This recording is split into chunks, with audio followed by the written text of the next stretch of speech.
Yes, it's true. We are pushing quite hard for reform of the World Bank. The World Bank is a great organization. It's a unique body and institution which we need to protect and maintain. But we are in the midst of a global transformation. We still have the economic challenges coming from the pandemic, the COVID-19 pandemic. We in the rich countries in the West, we had instruments to cope with that. Now we have an additional crisis originated by Russia's war of aggression.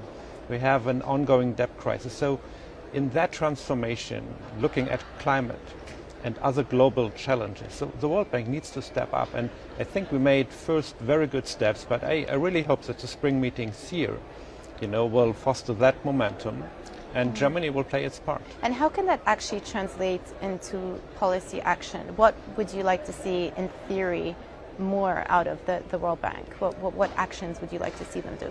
Well, look, I think we need to do several things at once. That's what a crisis usually requires from leaders and policymakers. We need to mobilize more private investment. That's for sure.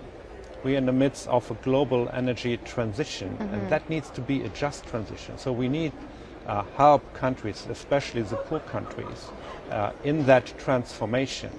We should not forget about the poorest of the poor. They are sometimes concerned when we in the West are talking about just energy transition and climate.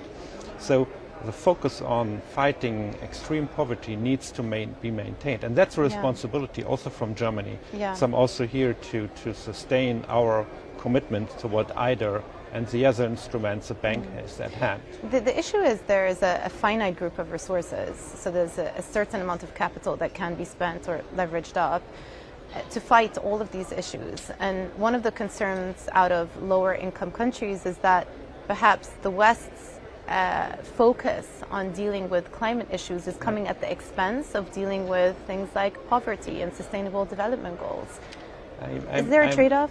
I'm so happy that you're asking the question, because it gives me an opportunity to address that concern directly. We are in this together.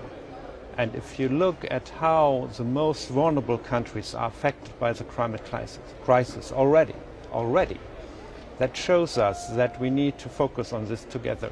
But sure, there is a stress also on ODA budgets in the West. And I believe we need to do more, but we can do, as the World Bank, do more also to leverage the existing resources. That's what, clear recommendation from the capital adequacy framework coming out, already being implemented by the World Bank. And so there is a huge amount of resources that the bank can channel.